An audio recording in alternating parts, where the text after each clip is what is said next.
do Filho e do Espírito Santo. Amém. Ave Maria, cheia de graça, o Senhor é convosco. Bendito sois vós entre as mulheres, bendito é o fruto do vosso ventre, Jesus. Santa Maria, Mãe de Deus, rogai por nós, pecadores, agora e na hora de nossa morte. Amém. Auxílio dos cristãos. Rogai por nós. Dom Bosco. Rogai por nós. Pai, Santa.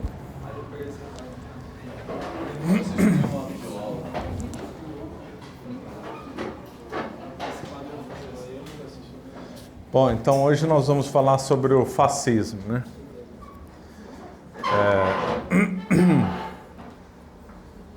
Bom, essa aula sobre o fascismo sob um ponto de vista bem colocado e outro ponto de vista mal colocado.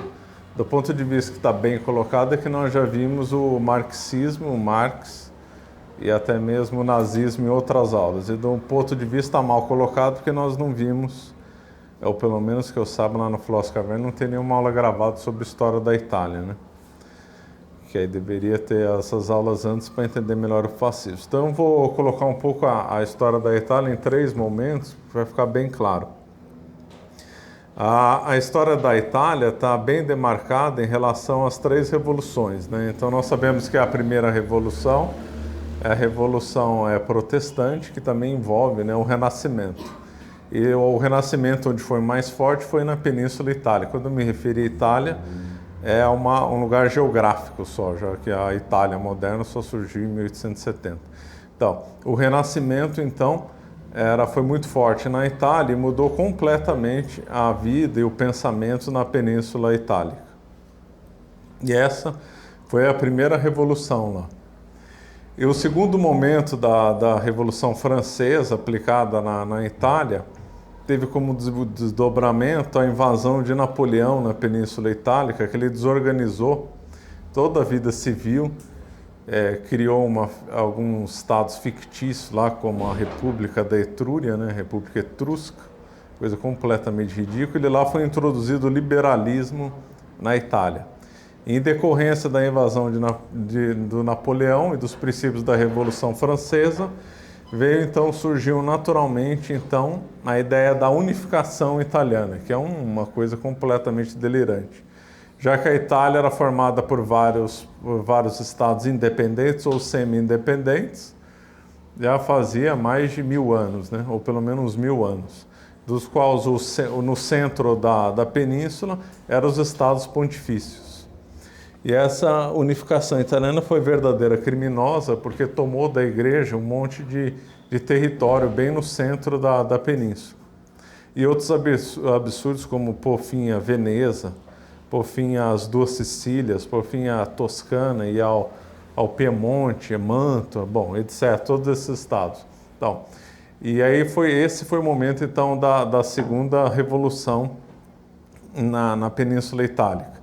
E o momento da terceira revolução, que seria o marxismo, foi justamente então como nós vamos ver nessa aula, que é o fascismo.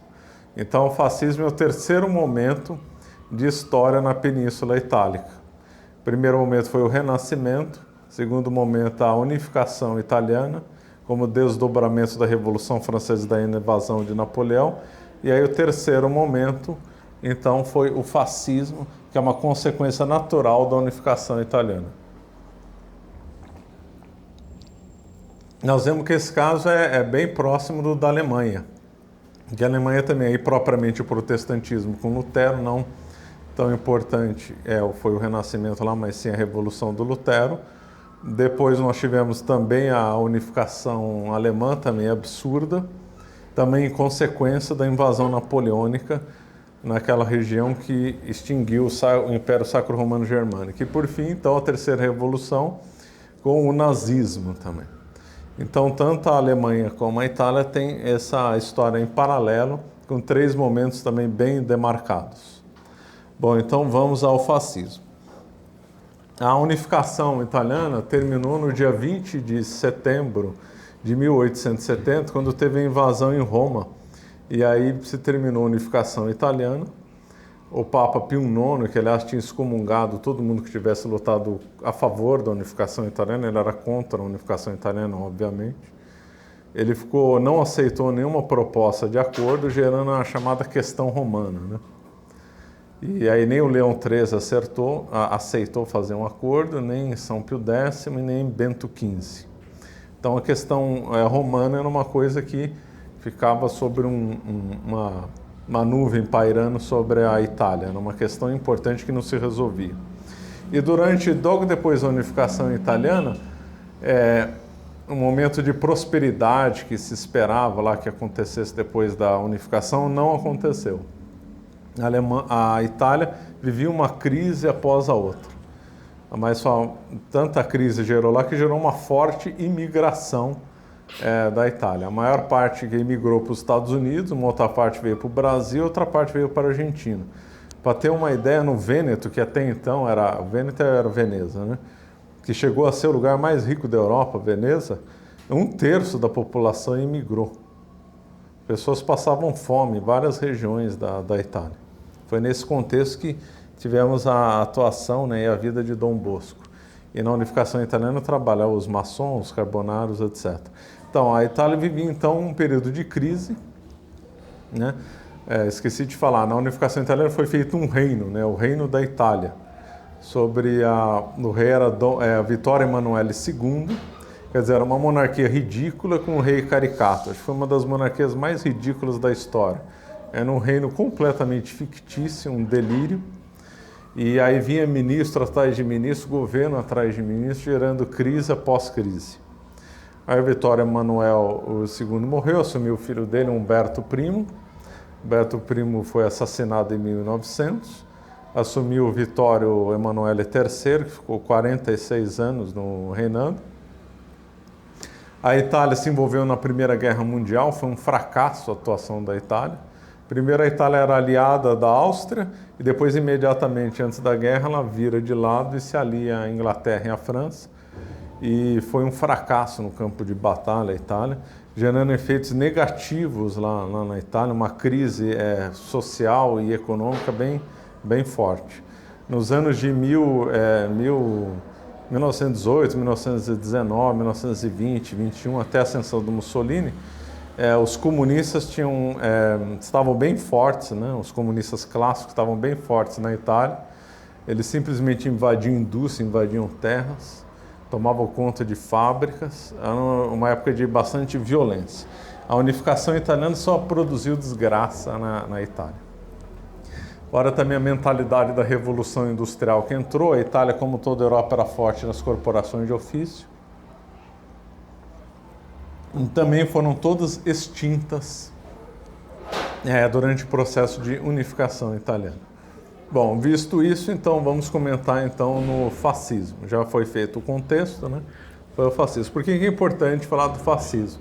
Porque o fascismo se tornou um chavão, né? Todo fulano esquerdista, comunista, petista, de esquerda, chama aquele que não concorda com as ideias dele de fascista. Acho que muitos aqui já foram cruzados de fascista. Basta defender uma coisa anticomunista, pronto, fulano é fascista. Fulano não tem a mínima ideia o que é fascismo, mas virou um chavão. Esse chavão foi criado por Stalin. Stalin, na Segunda Guerra Mundial, declarou todo o inimigo da Rússia como fascista. Então a Alemanha para ele era fascista, todo mundo que fosse contra a União Soviética era fascista. E esse termo então avançou na esquerda, acusando todo mundo que não for marxista clássico ou não for alinhado com a União Soviética de fascismo. Então foi um chavão criado por Stalin para designar todo mundo que fosse contra a União Soviética. Na música da Guerra Sagrada, por exemplo, fala que estão se defendendo contra os fascistas, né? Lá na União Soviética. Agora, então, tem aquela velha história se o fascismo ele é socialista ou não. Numa palavra, o fascismo é socialista. E aí, então, nessa aula nós vamos demonstrar, principalmente focado na vida naquele que foi um mentor e o criador do fascismo, que foi o Benito Mussolini, de triste memória, né? O Benito Mussolini, o nome completo... Alguém falou alguma coisa? O Mussolini, o nome completo dele era Benito Amilcare Andrea Mussolini. O pai do Mussolini era um comunista fanático. O nome Benito vem de Benito Juárez, do revolucionário mexicano que mandou matar o rei do México, também era um outro rei ridículo. O Amilcare e o Andrea eram anarco-sindicalistas italianos. O irmão do Mussolini tinha o nome de Arnaldo, por causa do Arnaldo Brescia, o herege da Idade Média. Então ele nasceu num núcleo de ódio à igreja e um núcleo socialista. O Mussolini nasceu em 1883 e morreu em 1945. Aí ele era apesar de ter uma figura muito grotesca, ele estava longe de ser uma pessoa burra. Ele era muito esperto e até estudioso até, o que contrasta um pouco a imagem que se tem dele. Aí ele fez a escola, ele era uma pessoa violenta a ponto de na escola brigar com faca contra um outro aluno, na qual ele foi expulso, virou um processo e tal. Mas aí vejam só, ele conseguiu ser professor no primário italiano. Imagina só, um professor que já chegou a brigar com faca na juventude, né? Bom, mas essa é a vida. Aí o Mussolini, então, né, na carreira dele primeiro de professor, aí o que vai mudar a vida dele do ponto de vista de visão de mundo vai ser quando ele se muda da Itália para a Suíça. Ele se mudou na Itália para a Suíça em 1902, mais ou menos 1903, disse que fugindo do serviço militar obrigatório. Aí ele foi para a Suíça e encontrou um monte de comunista lá. E principalmente ele ficou fascinado lá ele encontrou com o Lenin lá, né? O Lenin chegou a visitar a casa dele na Itália, né? O Lenin chegou a fazer uma menção elogiosa no Pravda, depois da conquista de poder, né? E encontrou vários comunistas, só que um deles seduziu bem o Mussolini, que foi o Georges Sorel. O Georges Sorel era francês, e ele era da linha do marxismo heterodoxo. Quando Marx morreu, se situou mais ou menos a grosso modo a linha dos ortodoxos e dos heterodoxos. Os ortodoxos queriam ficar fiéis ao Marx. Os heterodoxos, muito mais inteligentes, viram que o marxismo bruto não dava para aplicar em lugar nenhum do mundo, era impossível. E que tinha que fazer algumas mudanças para ele ser aplicado. O mais famoso dos marxistas heterodoxos foi o Lenin, que aí fez uma mudança de rumo no marxismo e aplicou isso na futura, então, União Soviética. E tinha outros pensadores, e um desses que se destaca na linha heterodoxa foi o Sorel. E o que Sorel ensinou, e que, aliás, foi extremamente inteligente? O Sorel, então, o Sorel desenvolveu uma teoria do mito, dizendo que na política, e para triunfar qualquer ideologia, ela não precisa ser provada que ela funciona, basta ter o mito que ela funciona. Ninguém precisa estudar uma doutrina, basta ter o mito que ela é boa. Isso é realmente muito inteligente. E nós vemos que ele tinha razão. Então, com ele, o comunismo entrou então na terceira fase.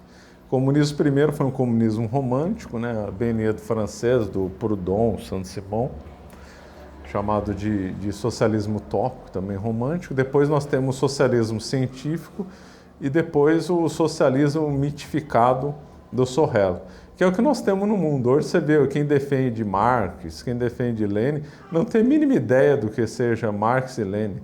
Eles criaram um mito na cabeça e seguem esse mito. E quem tem o poder de comando e controle explora esse mito para levar a população que acredita nesse mito para onde queira.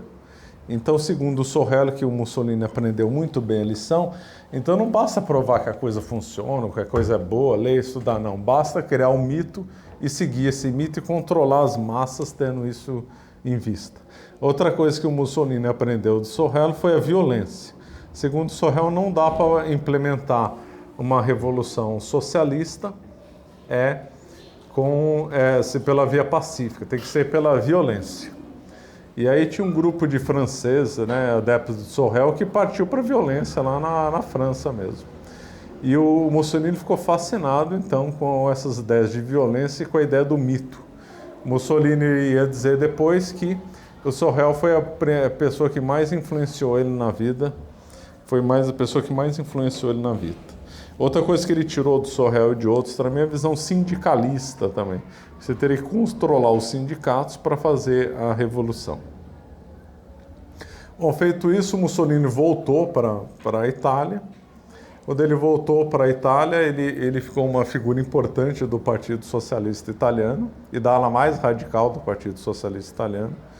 Ele controlou, então, a principal revista do Partido Socialista Italiano, que era a revista Avanti. E a revista Avanti chegou a ter 100 mil edições, 100 mil tiragens. 100 mil tiragens, um feito. Só que durante a Primeira Guerra Mundial, o Mussolini se desentendeu com os socialistas. E aí que vão ensinar erradamente por aí que aí o Mussolini teria abandonado o socialismo. Não é. É porque durante a Primeira Guerra Mundial, o marxismo e o socialismo também teve um racha de outra ordem. O racha entre os nacionalistas e os internacionalistas. O lado mais clássico dizia que a revolução tinha que ser mundial. E um outro lado defendia o socialismo num país. Que essa era a visão do Hitler, essa é a visão do Mussolini e a visão do Lenin. Então, por causa desse racha, dessa visão de mundo que o Mussolini defendeu, que tinha que ser nacionalista, ele brigou com a corrente do socialismo, que defendia, então, uma visão internacionalista. E dizia que na Primeira Guerra Mundial essa tese foi provada verdadeira, porque os proletários não se uniram contra os burgueses na Primeira Guerra Mundial. Cada nação lutou pela nação. O Marx imaginava, ou os marxistas imaginavam, Marx já estava morto, os marxistas imaginavam que a Primeira Guerra Mundial, os operários iam lutar contra os patrões. E o que se viu não foi isso, foi luta entre nações. E operários e patrões do mesmo lado. Então isso daí também criou um racha no socialismo mundial e o Mussolini foi para o lado nacionalista, aí ele brigou. Ele chegou a dizer que ele não era contra o Marx pelo Marx ser socialista, ele era contra o Marx, que o Marx era internacionalista, e ele era nacionalista. Aí ele brigou com o Partido Socialista, saiu e fundou uma outra revista também socialista, chamada... como é que chamava? Bom, uma outra chamava Partido Popular, alguma coisa assim. Que era uma outra revista também igualmente socialista. E aí ele criou, em 1919, o movimento fascista. Em 1909 ele criou. E de onde vem o nome fascista? O nome fascista vem do italiano fasci, que significa feixes. De onde ele tirou essa ideia? Porque os lictores romanos eram mistura de guarda-costas de magistrados e executores de sentença. E eles andavam com uma machadinha em volta em varinhas, né? E aí o Mussolini, como era um saudosista do Império Romano, imagina só, ele queria reviver os dias gloriosos do Império Romano. Então ele adotou como símbolo o símbolo dos lictores, que é um feixe de varas que envolve uma machadinha. Então daí o nome fascismo. Os professores mais antigos aqui do Brasil se referiam não a fascismo, mas sim fascismo, para ser fiel ao termo fascismo.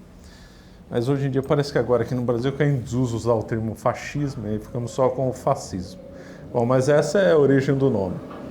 Primeiro foi um movimento e depois se tornou um partido.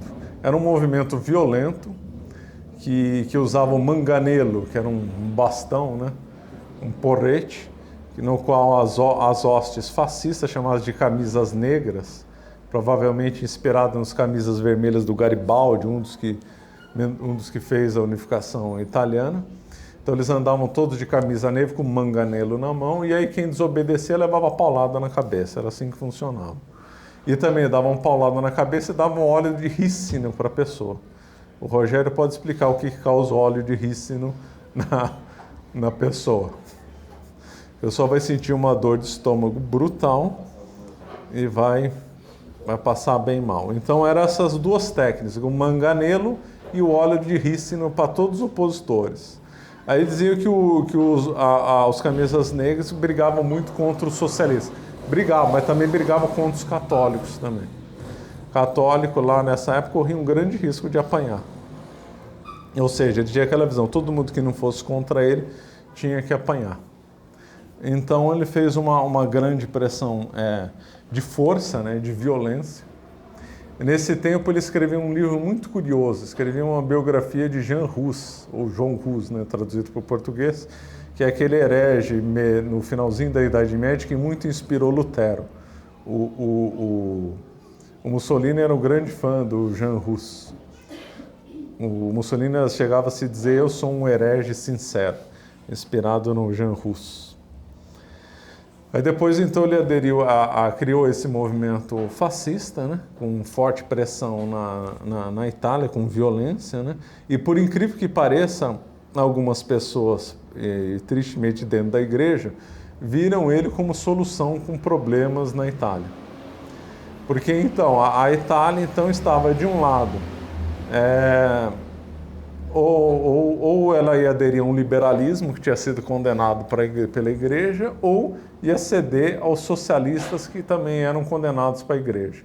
E aí o Mussolini, então, com o fascismo, seria aquela terceira via, que não era nem liberal e nem socialista. Mas a vida dele já estava ali no Avante, já estava no outro jornal.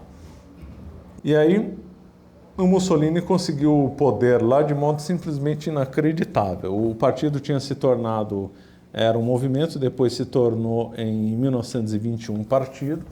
E aí o Mussolini resolveu fazer uma marcha violenta sobre Roma em 1922. Fez uma marcha violenta, batendo em todo mundo, invadindo, quebrando as coisas.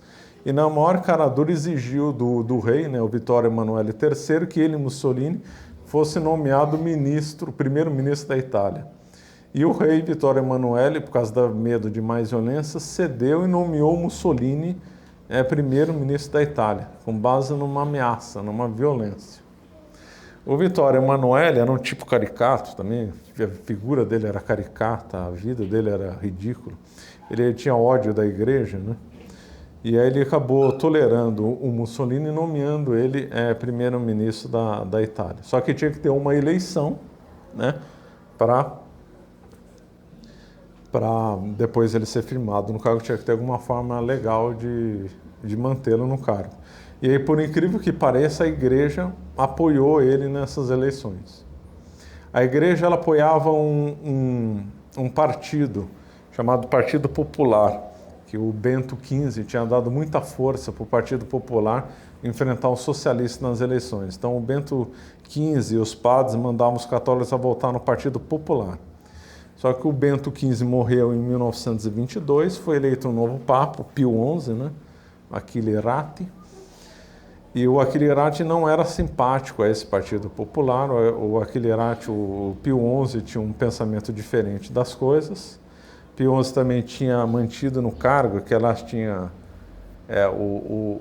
esse conclave tinha sido muito tenso, o conclave de eleição do Pio XI, né? Os zelantes eram os que apoiavam, era da linha do partido de São Pio X, que apoiava então o Meredelbal para a eleição, né? Infelizmente a linha do zelante perdeu. A linha dos opositores de São Pio X colocaram então um supostamente moderado que seria o Pio XI. Mas o Pio XI acabou mantendo como secretário de Estado uma pessoa que era adversária da linha adversária a São Pio X, que era o Gasparri.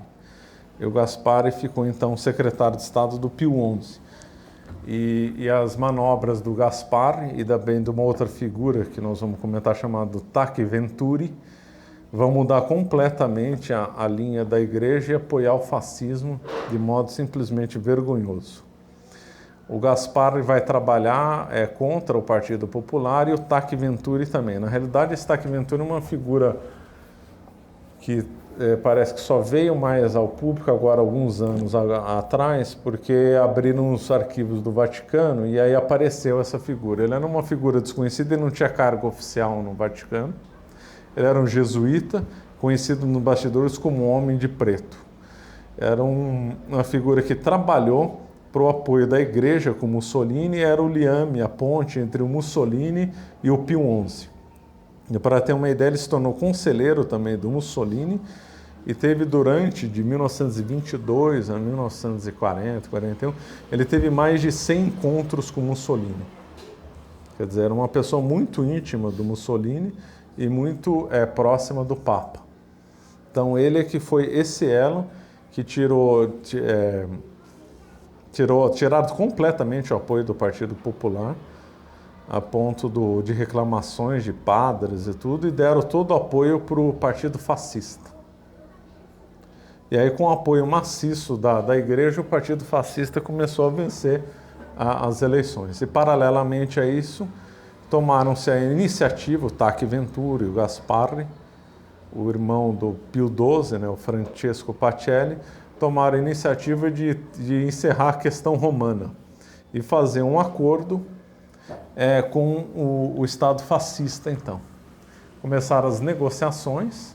Essas negociações foram feitas por poucas pessoas, os cardeais não foram consultados, e aí se terminou, então, no famoso e triste Acordo de Latrão, que quando foi feito teve protesto de vários cardeais, né? Vários cardeais falaram abertamente que aquilo era um absurdo, inclusive o cardeal vigário de Roma, o Pompili, fez protestos duros contra o Pio XI, e falando abertamente contra o acordo.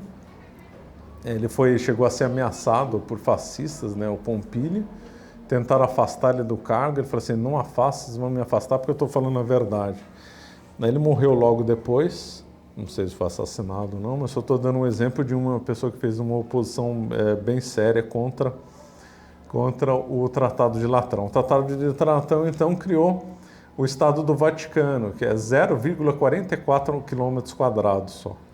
A Itália, eu não lembro o tamanho dos territórios papais na Itália, talvez seria o que? Um quarto? A Itália tem mais ou menos 300 mil km², talvez um quarto, um quinto, uns 60, 70 mil km², talvez tenham sido os estados papais imediatamente antes da unificação italiana.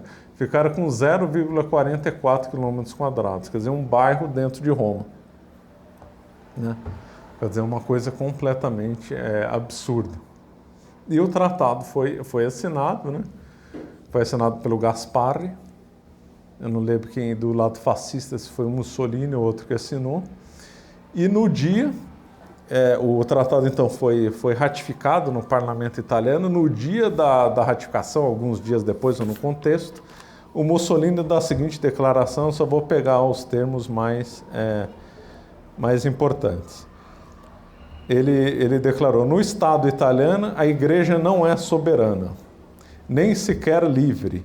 O êxito da igreja, como uma igreja assim, mundial, a igreja católica, se deve por ela ser italiana, por ela ter a sede em Roma. Senão ela não passaria de ser uma seita na Palestina. Na Itália, o Estado é católico, mas antes de tudo fascista e essencialmente fascista. Quer dizer, a igreja assinou um tratado com esse homem. Envolveu alguns bilhões de dólares, né, o tratado. Acho que o valor atualizado, eu não lembro se é 1 ou 2 bilhões de dólares, que depois foram administrados. Esse dinheiro lá foi ter efeitos até no escândalo do Banco Ambrosiano, mas essa é outra história. Nessa eleição de 1929, que foi a mais importante, o Mussolini recebeu votos de 98% da população. Imagina só, 98%. Imagina se não tem maracutaia lá. Teve ameaça, claro, quem não votasse levava um manganelo na cabeça e era obrigado a tomar óleo de rícea. Um ano antes do tratado, o Mussolini tinha feito a juventude fascista para contrapor a ação católica. O Mussolini queria extinguir a ação católica e colocar a juventude fascista no meio. Aí o Tachi Venturi teve que trabalhar nos bastidores para apaziguar os ânimos, senão o Tratado de Latrão não saía. Em 1931, tem uma nova crise entre o Mussolini e o Pio XI, justamente por causa da ação católica, e o Tachi Venturi vai lá e tenta contornar as coisas, né? Tachi Venturi foi a pessoa mais importante que fez esse apoio da igreja para o Mussolini. E vergonhosamente triste, né? O Pio XI falou que o Mussolini era um homem enviado pela providência divina. Imagina só, né? E esse termo, que ele falou, não foi uma coisa assim reservada, que livros publicaram 50 anos depois, não. Isso aí repercutiu na Itália como um chavão. Foi repetido por ele mais de uma vez, repetido pelos bispos, pelos padres, que aderiram ao fascismo em massa, dizendo: o Papa disse, o Mussolini é um homem enviado pela providência. E repetiu isso ad náusea. Depois aí se colocou e padres chegaram a fazer a saudação fascista, né? Era a saudação romana, né? Aí a saudação romana virou saudação fascista, a saudação foi para a Alemanha e virou a saudação nazista, foi para a Espanha essa mesma saudação e virou a saudação franquista dos nacionalistas. Mas é a mesma origem, a saudação romana que o Mussolini reeditou, porque o Mussolini queria voltar aos tempos gloriosos do Império Romano, né? E um ano antes, esqueci de falar, em 1928, o Partido Fascista se torna o partido único da Itália. Virou partido único. Não era proibido ter outro partido na Itália, virou partido único. E com acordo com o Vaticano, o Mussolini se tornou uma pessoa extremamente popular no mundo inteiro e adorada por todo mundo. É incrível um político ter tanto apoio e ser saudado por pessoas muito diferentes, tanto da política, na ciência, tudo. Eu vou dar um exemplo. Na política, o Churchill elogiou ele, o Roosevelt elogiou ele, o Franco, Salazar, vários políticos franceses, o Hitler. Na União Soviética, a visão dele era simpática, o Lenin gostava dele, o Lenin depois morreu, veio Stalin. O Stalin eu não lembro de ter lido que comentou sobre o fascismo, mas certamente teria elogiado, as da linha do Lenin. Na linha da ciência, vários cientistas apoiaram ele. O Freud mandou um livro com dedicatória para o Mussolini. O Toscanini apoiou o Mussolini. Aqui no Brasil tinha um monte de gente que gostava, um monte de gente que nasceu na época do Mussolini, ele recebeu o nome de Benito. Nos Estados Unidos ele foi extremamente popular, os católicos aderiram em massa ao Mussolini. Mussolini virou então uma unanimidade, um homem que não era nem socialista e nem liberal, aquele da terceira via. E só que o governo dele estava longe de ser essa terceira via, né?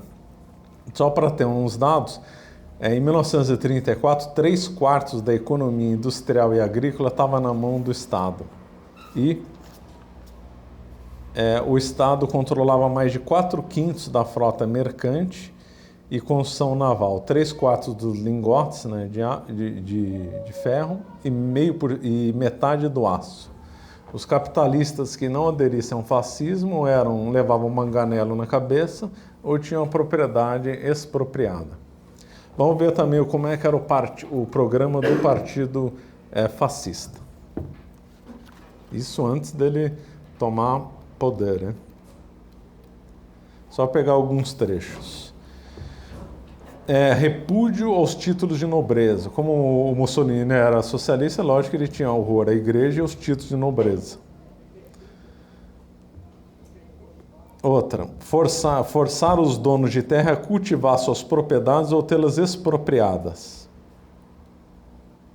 Obrigação do Estado de criar escolas rigidamente seculares. Imposto fortemente progressivo sobre o capital, que corresponda a uma expropriação parcial. Tomada de todos os bens que pertencem a congregações religiosas e abolição de receitas episcopais. Nacionalização de todas as indústrias de armas. Esse aí é o Mussolini que dizem que fez um grande bem para a igreja e que não era socialista. E diz um economista, que agora me foge o nome, depois eu posso pôr nos comentários, que em 1939 a Itália só perdia para a União Soviética em economia estatizada. Ele também foi no governo do Mussolini que foi feita a Carta del Lavoro, né, que gerou a nossa famigerada CLT, que é uma carta totalmente socializante, né, que regula as relações de trabalho. Ele também obrigou a língua italiana moderna deriva do toscano, deriva do que era falado em Florença, que era o grande centro intelectual da Itália. Então, o italiano moderno é uma língua derivada do que se falava em Florença. Só que a maior parte esmagadora da população da Itália não falava esse italiano, só era uma elite culta que falava. As pessoas falavam suas línguas locais. Do Vêneto falava o Vêneto, falava o ligurês, na Ligúria, as línguas do sul da Itália. E o Mussolini obrigou todo mundo a falar italiano. Não podia ser escrito nada fora do italiano, todo professor tinha que dar aula em italiano. quem não desse italiano recebia um manganelo na cabeça e óleo de ris. Era assim que funcionava lá na Itália, essa democracia maravilhosa lá. Bom, e como todo o projeto dele socialista, lógico que levou a Itália numa crise econômica, e em 1935 a Itália já estava numa crise econômica, ele invade a Etiópia, né, como um meio de contrabalançar e ganhar alguma popularidade. E aí quando ele invadiu a Etiópia, aí teve um movimento milenarista na Itália, um movimento utópico, dizendo, não, Mussolini tem razão, vamos voltar à época do Império Romano, a Itália vai voltar a dominar todo o Mediterrâneo. Sério, havia esses delírios lá, né? Mussolini se auto-intitulava, tinha um título ridículo, ele se auto-intitulou que era fundador do Império. Nossa. Ele era uma figura realmente triste mesmo.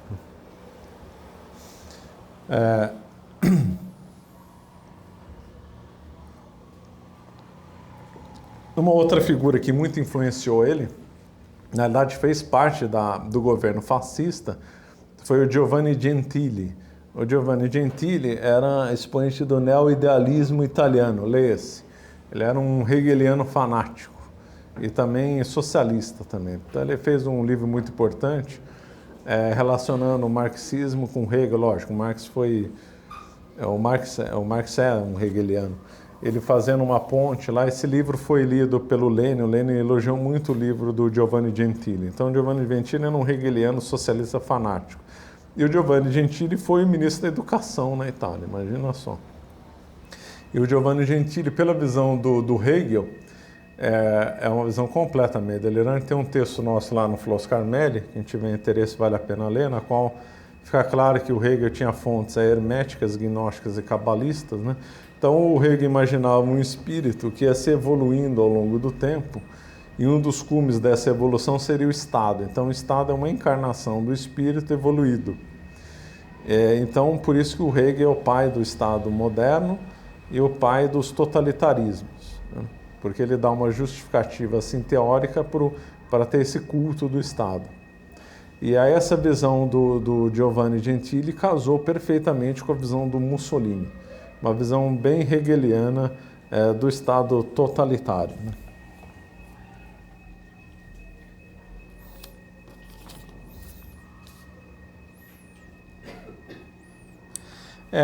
Moralmente o Mussolini era péssimo, né? Ele casou com a Rachele Mussolini, né? Mas ele tinha várias amantes. Ele teve duas principais, a Margherita Sarfatti e a Clara Petacci.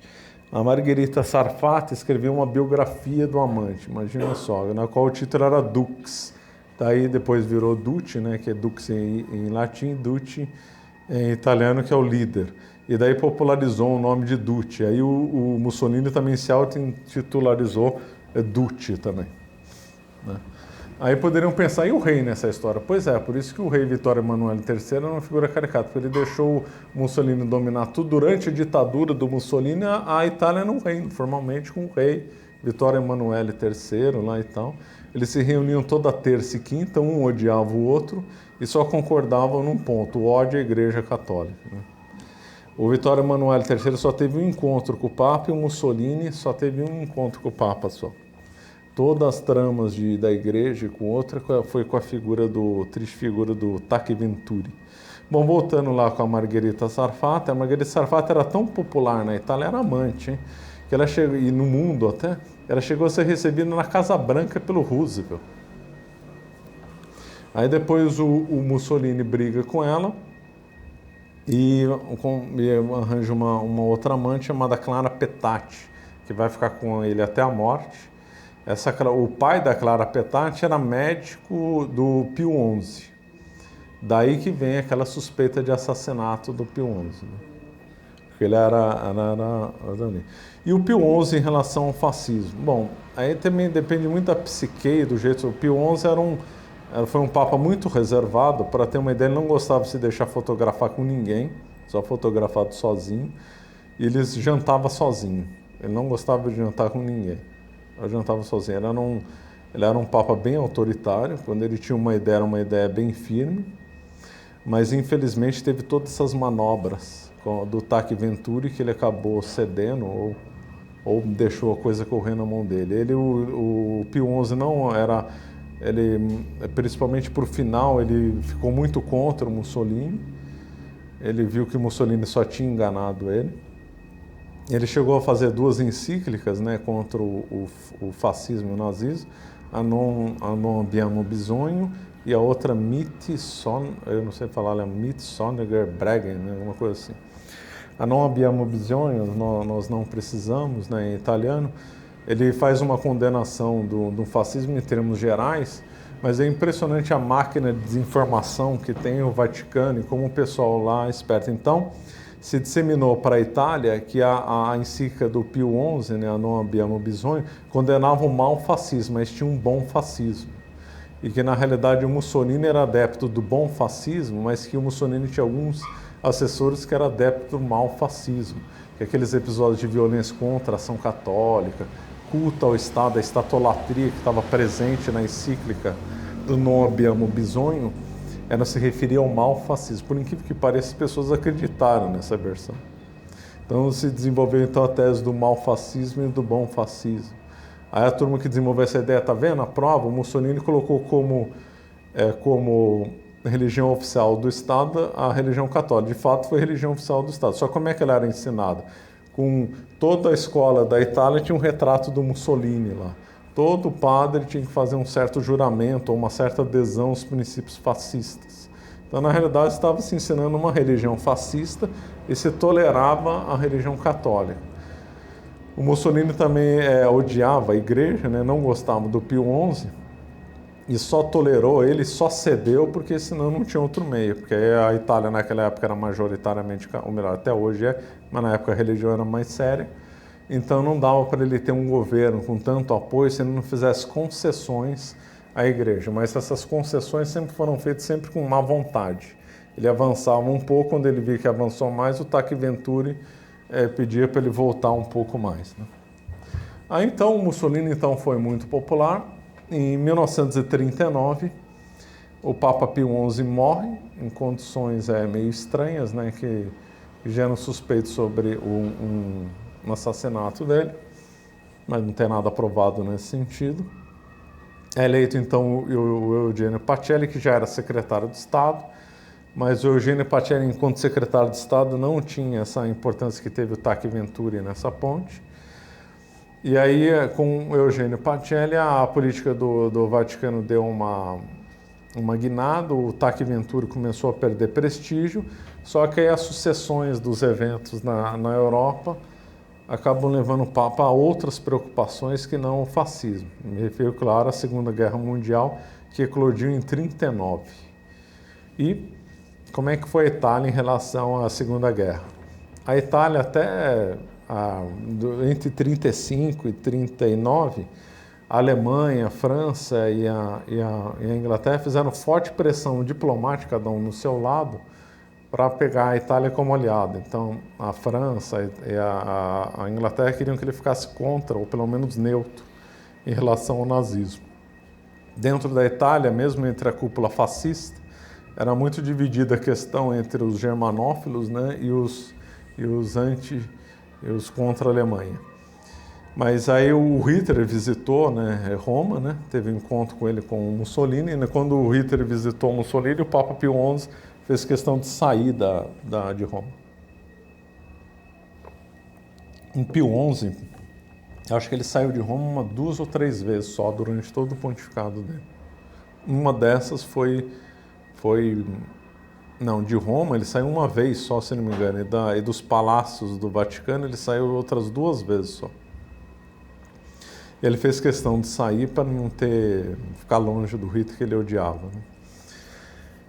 E aí o Hitler e o Mussolini tiveram um encontro patético, por quê? Porque o Mussolini achava que falava fluente alemão. Ele tinha estudado alemão e achava que era fluente, então ele dispensou tradutores. Ele teve um encontro com o Hitler sem tradutor. E aí o Hitler achou que ele tinha entendido e o Mussolini, para não fazer de que não tinha entendido, falou que tinha entendido tudo, não tinha entendido nada. Então, Depois aí foi uma vergonha, tiveram que pedir um tradutor, aí o Mussolini passou vergonha. Foi um encontro completamente patético, né? No final, o Mussolini acaba sendo... O Hitler tinha se baseado muito no Mussolini, os camisas pardas, a saudação romana, a visão de Estado, né? O Hitler assumiu o poder em 1933 e o Mussolini já estava no poder há 11 anos, né? No final, o Mussolini acaba assinando um tratado, né, do chamado Pacto de Aço, que vai levar então a Itália à guerra. Esse Pacto de Aço foi assinado pelo Ribbentrop e pelo genro do Mussolini, o Ciano. Ciano era o genro dele, casado com a filha mais velha dele, a Eda Mussolini. O pessoal apelidava o genro dele de Pequeno Mussolini, até a figura dele era parecida com o Mussolini. O genro chegou a ser ministro e tal. E aí assinaram, então, o tratado, o Pacto de Aço. A Alemanha, então, inicia a Segunda Guerra Mundial em comecinho de setembro, mas a Itália, obviamente, completamente despreparada para a guerra, não tinha condição nenhuma de enfrentar uma guerra. Inicia, então, declara guerra à França, né, e à Inglaterra, em 1940. E aí a primeira batalha, a Itália perde vergonhosamente lá na divisa com a França, né? E aí, nesse momento, é que a popularidade do Mussolini acaba despencando. As pessoas viram essa aliança com o nazismo péssima. O Mussolini importou um antissemitismo na Itália, começaram a perseguir judeus na Itália. A popularidade despenca, quando começaram a chegar os corpos dos soldados mortos, aí foi o fim. Mussolini já em 1941 já estava com a popularidade no chão. As épocas gloriosas dele, dos discursos na Piazza di Venezia, que ele fazia lá o discurso que seduzia as multidões, já tinham ficado para trás. Ele já se tornado um líder bem popular, levando o país para uma aliança absurda, e as pessoas estavam vendo os cadáveres chegando. Mesmo assim, ele continuou na guerra, e os italianos na guerra foram um fiasco completo. Os alemães diziam que era melhor ver os italianos trabalhando nas indústrias para fazer armas do que tê-los ao lado no campo de batalha. Foi um fiasco atrás de fiasco. Até que em 1943 os Estados Unidos invadem a Itália pela Sicília, aliás, numa operação completamente, do ponto de vista estratégico, inexplicável, ou melhor, tem uma outra explicação, mas não vem ao caso. Começou a invadir a Itália pela península, pelo extremo sul. Nesse momento, a cúpula fascista, articulada com o Vittorio Emanuele III, resolve dar um golpe no Mussolini. Um golpe de Estado. O Conselho Supremo, é um nome pomposo, ridículo, o Conselho Supremo Fascista se reúne com o cunhado do Mussolini, o Ciano, e dá um golpe lá no Mussolini, depõe ele, e imediatamente o rei Vittorio Emanuele III prende o Mussolini. E aí o Mussolini cai, não esperava, o Mussolini era esperto, inteligente, mas esse golpe ele não esperava. E aí o Mussolini é preso, passou de uma prisão para outra, até que levam ele no alto de uma montanha, lá nos Apeninos, mais ou menos no centro da Itália. E aí o Hitler fica sabendo dessa prisão no coisa, e impõe um tenente que fez uma operação do ponto de vista militar simplesmente esplêndido. E deu o Hitler da ordem para fazer o resgate do Mussolini na montanha. E é chamada Operação Carvalho. Do ponto de vista militar, vale muito a pena ver esse resgate. Então aí os nazistas vão com um planador, né? Conseguem pousar a pé, com um planador, obviamente, para ninguém ouvir o barulho, né, dos motores. Pousam em volta do hotel, que tinha se tornado uma prisão militar, cheia de militares.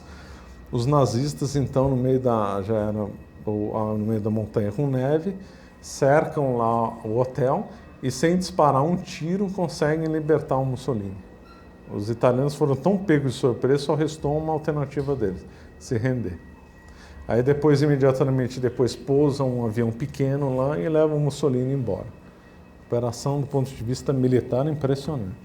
Aí o Mussolini é levado para o norte da Itália, onde os nazistas tinham controle total, e aí foi feita uma república ridícula chamada República Social Italiana, que era um governo títere do nazismo, onde o Mussolini, num delírio, achava que de lá ele poderia reconquistar toda a Península Itálica e ganhar a guerra e tal. Mesma coisa, ele chegou a encontrar com o Hitler, né, na Alemanha, quando ele foi solto, agradeceu muito. O Hitler gostava muito do Mussolini. E aí ele instalou essa república ridícula, conhecida como República de Saló, porque a capital era em Saló. E lá, sem as amarras da igreja, ele se declarou totalmente, falando que ia fazer um programa socialista mais radical ainda, com a ideia de expropriação de todas as empresas da República Social de Saló, com mais de 100 funcionários. Aí ele ia implementar o programa fascista, socialista, para valer, bem radical, na República Social de Saló. Só que a República Social de Saló durou só 2 anos, né? Uma coisa ridícula. Os aliados e os partigiani eram os que lutaram contra o Mussolini e contra o nazista na Itália. Uma espécie adotando técnica de guerrilha.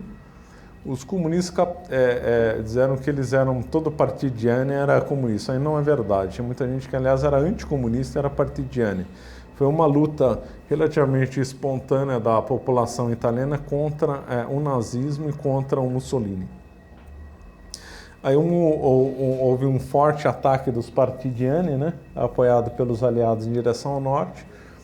O Mussolini, vendo que a República estava caindo, ele resolve fugir de carro em direção à Alemanha, mas ele é capturado pelos partigiani.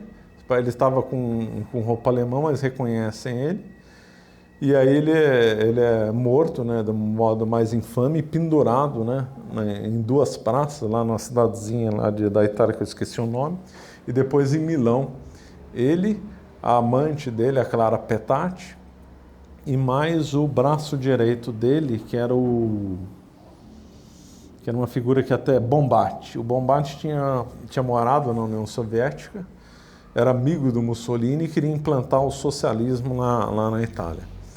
E aí foram mortos e depois pendurados de modo humilhante, né, nas praças públicas, esses 3, o Mussolini, a Clara Petacci e o Bombatti. Bombatti, antes de morrer, falou: viva o Mussolini e viva o socialismo.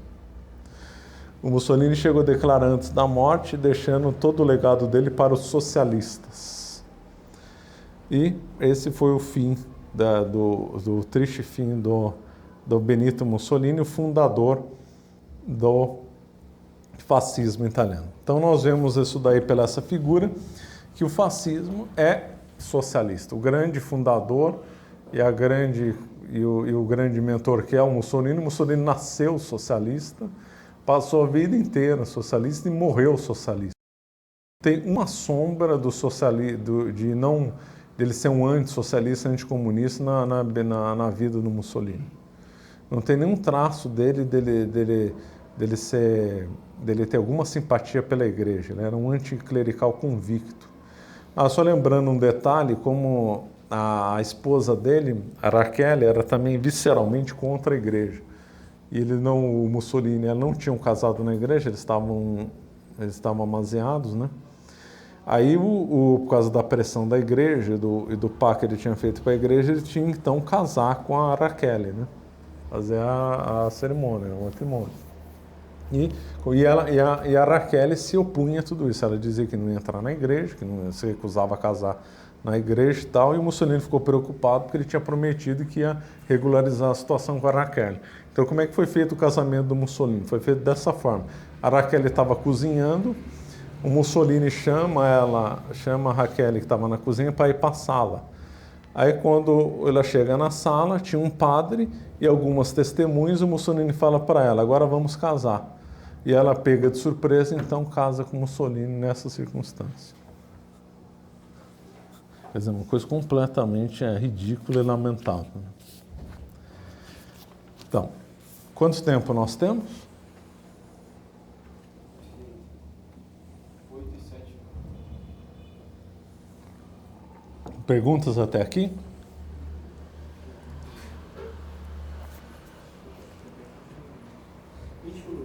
Tem, então vamos continuar, extrapolar um pouco o conceito. Só um detalhe curioso nessa República Social de Italiana, quem foi ministro do Mussolini foi o Licio Gelli. O Licio Gelli foi o chefe da maçom da propaganda DUI, ligada ao escândalo do Banco Ambrosiano. É uma curiosidade essa ponte. Pois no futuro nós podemos ver esse caso aí, que é bem interessante. Bom, agora extrapolando um pouco o conceito de fascismo, porque o fascismo é isso, o fascismo era o Mussolini e o Mussolini era o fascismo. Só que essas ideias de Estado forte, essas ideias de ter um socialismo mitigado, acabaram introduzidos em outros locais e, segundo esse autor aqui, vale muito a pena ler esse livro, né, o Jonathan Goldberg. O mundo de hoje é um mundo muito fascista, muito socialista nessa linha do Mussolini. Por quê? Inclusive ele diz isso, vale a pena até ler a definição que ele dá de fascismo. E o que ele coloca aqui é bem interessante. Então ele diz: fascismo é uma religião de Estado. Ele presume a unidade orgânica do corpo político e almeja um líder nacional afinado com a vontade do povo. É totalitário no sentido de que vê tudo como político e sustenta que qualquer ação do Estado é justificada quando se trata de alcançar o bem comum. Ele assume responsabilidade por todos os aspectos da vida, inclusive nossa saúde e nosso bem-estar, e busca impor uniformidade de pensamento e ação, seja pela força ou por meio de regulamentações e pressão social. Tudo, inclusive a economia e a religião, tem que estar alinhada com seus objetivos. Qualquer identidade rival é parte do problema e, portanto, definida como inimigo. Argumentarei aqui no livro, ele diz, que o liberalismo americano contemporâneo incorpora todos esses aspectos do fascismo. Porque nós vimos lá na aula dos Estados Unidos que eu dei um tempo atrás, que os Estados Unidos teve um forte movimento chamado movimento do progressismo americano, que mudou o curso da história nos Estados Unidos e não teve reversão desse processo até hoje, que transformou os Estados Unidos num estado totalmente regulamentado e, segundo a visão do Jonathan Goldberg, que eu adiro completamente, tem essa visão meio fascistoide do mundo. Então vamos extrapolar esse conceito para ficar mais claro, que não vai dar tempo de falar tudo. Então, o que nós vimos, o socialismo clássico do Marx pressupunha uma visão universal e uma visão de todos os meios de produção na mão do Estado e tudo controlado pelo Estado. Só que esse sistema não funciona, esse sistema quebra todas as nações com uma coisa inviável. Inclusive, para fazer o mal, esse sistema realmente não funciona. É melhor moderar esse sistema tolerando algum tipo de empresa, algum tipo de sistema econômico para fazer o socialismo. E essa visão de socialismo mitigado, que era uma visão tipicamente fascista, tipicamente do Mussolini, e foi a visão também do progressismo americano, de Woodrow Wilson, Teddy Roosevelt, e também, que não se dizia progressista americano, mas era a mesma linha, o Franklin Roosevelt, que mudou a economia dos Estados Unidos para sempre com o New Deal, né? Então essa visão que nós temos hoje, em dia 2019, é essa visão fascistoide. Então o que nós vemos? Quem faz campanha a favor do aborto no mundo? São os estados, alguns, mas são grandes empresas que fazem. São grandes empresas e fundações, Fundação MacArthur, Fundação Ford e outras. Então a fundação do Bill Gates também trabalha pro aborto. Então são capitalistas que trabalham pro aborto. Quem trabalha em agendas ligadas a gênero e outras sujeiras também são empresas também. Então, as empresas estão coligadas com uma agenda estatal mundial para impor um mal e um mal socialista no mundo. Que nós temos desde episódio mais pitoresco até mais grave. Então, por exemplo, McDonald's, que eu gosto de sempre citar. O McDonald's é o socialismo na comida. Todo socialista e mentalidade assim, totalitária quer impor, chegam até a querer impor cardápio para a população. Isso aconteceu no Brasil com os positivistas, né? E queriam pôr um cardápio obrigatório para todo brasileiro. E nos Estados Unidos chegou a se discutir um cardápio obrigatório para os americanos. E não faltou o pensamento disso no nazismo também. Lembrando que o nazismo era fortemente ligado à coisa vegetariana e à coisa ecológica também. E o McDonald's faz esse papel socializante na culinária. E desde o McDonald's até a luta a favor do aborto, nós vemos várias empresas aderindo a esse projeto, aliadas com o Estado. Ora, a aliança de empresa com o Estado para promover o socialismo é uma visão fascista. Então, as empresas que não aderem a esse projeto, de alguma forma, vão ser perseguidas, exatamente como o fascismo faz. Ou vai ser perseguido na base da força, igual o nazismo ou o fascismo, ou vai ser perseguido na base de regulamento ou outras pressões, como sempre aconteceu nos Estados Unidos e em outros locais. O governo Lula, o governo do PT no Brasil foi exatamente assim, houve um conluio com grandes empresas para estabelecer uma plutocracia aqui. Um projeto de roubalheira que financiaria o socialismo na América Latina. Então esse conluio de grandes empresas com o Estado é o que nós estamos vivendo hoje. É exatamente essa mentalidade fascista. Não é aquele mais fascismo de usar o manganelo, mas é um fascismo que convence as pessoas pela televisão a aderir ideias sujas e aderir ideias socializantes. Mas é a mesma finalidade, só mudou o meio. Exatamente, é um fascismo assim, um pouquinho mais bonzinho, que não vai usar a força, mas vai usar por meios subreptícios, cujo principal é a televisão, né? Que acaba destruindo a mente das pessoas. Televisão, videogame, abuso da internet, tudo isso vai emburrecendo as pessoas e vai levando as pessoas, às vezes, sem perceber para o socialismo. A pessoa que vai no McDonald's nem está pensando que aquilo lá, nem imagina que lá é socialista, mas é uma visão socializante. Coca-Cola é socializante, a própria televisão como natureza é socializante. Os carros que a gente vê na rua, todos iguais praticamente, é uma visão socializante. Tudo que você vê de propaganda, de mídia, de tudo, são visões igualitárias e socializantes. Só não vai mais porque é muito contra a natureza humana o igualitarismo. Mas se eles pudessem, eles iriam tudo. Iam obrigar todo mundo a comer hambúrguer e tomar Coca-Cola. Aí assistir os programas mais bestas na televisão, andar com o mesmo carro, viajar para o mesmo lugar e pensar as mesmas coisas. Então essa visão hegeliana, a visão de Mussolini e tal, é a visão do mundo. Diga. Pode falar um pouco sobre os integralistas do Brasil? Nossa, o integralismo do Brasil foi horrível porque é uma palhaçada, né? O movimento do Plínio Salgado. Aquilo é um delírio completo. Né? Mas qual a força que eles tiveram no Brasil? Tiveram muita forte, a ingenuidade, né? E como eles eram supostamente antissocialistas, então acabaram seduzindo muitos católicos, acabaram seduzindo até padres e bispos aqui no Brasil. Mas era uma ideia completamente delirante. Completamente delirante. Eles faziam desfiles também, uniformes também. Também tinha, era exatamente isso. Ridículo. Ridículo. Só que não era racista, né? Isso não é. Nada no Brasil racista funcionou, né? Eles não eram. Tinha um monte de negro no movimento integralista. Até no movimento neonazista no Brasil tinha negro, né? É verdade. Quando teve a regularização teve a explosão dos partidos na redemocratização, teve o Partido Nazista Brasileiro, cujo presidente era o meio-irmão do Eduardo Suplicy. E o líder da juventude nazista, como é que ele chamava? Chamava Heleno, era negro, de Niterói. Pois é. Quem não acredita em mim, dá uma busca lá no YouTube, lá põe lá, Heleno, nazismo, vai ver lá.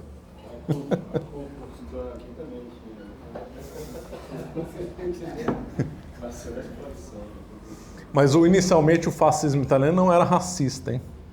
Não era, nem antissemita. Ele só se tornou antissemita no final por pressão do Hitler, né? Do Hitler. E aí também a popularidade, o Mussolini entregou muita popularidade por causa disso. O antissemitismo era um tema muito impopular na Itália, né? Agora, então, poderiam ver, diante desses fatos que provam que o fascismo é socialista, por que estão falando que o fascismo é antissocialista? Por causa da propaganda do Stalin, né? O Stalin criou esse mito e a propaganda, a máquina soviética, vendeu então para o mundo inteiro que o fascismo era antissocialista, anticomunista. E aí poderiam argumentar, mas o nazismo e o nazifascismo lutaram contra os bolcheviques. Bom, É luta entre eles. A China também lutou contra o Vietnã, e os dois eram comunistas. O Vietnã lutou contra o Camboja, os dois eram comunistas. A China brigou com a União Soviética, sem entrar em armas, mas tiveram uma cisão. Os dois eram comunistas. A Iugoslávia se declarou fora do alinhamento da União Soviética, que era socialista. Então, os socialistas também brigam entre eles. Quem mais matou socialistas no mundo foram os próprios socialistas. E o maior matador de socialistas no mundo foi o Stalin, claro. O Stalin, quem mata socialistas são os socialistas. Quem sustenta os socialistas são os capitalistas. Isso é outra história.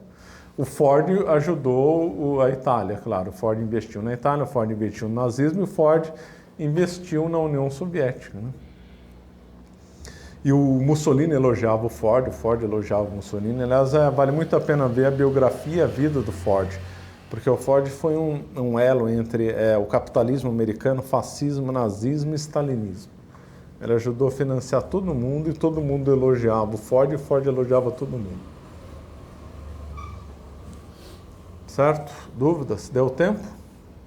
Então, tá bom. Então, vamos encerrar?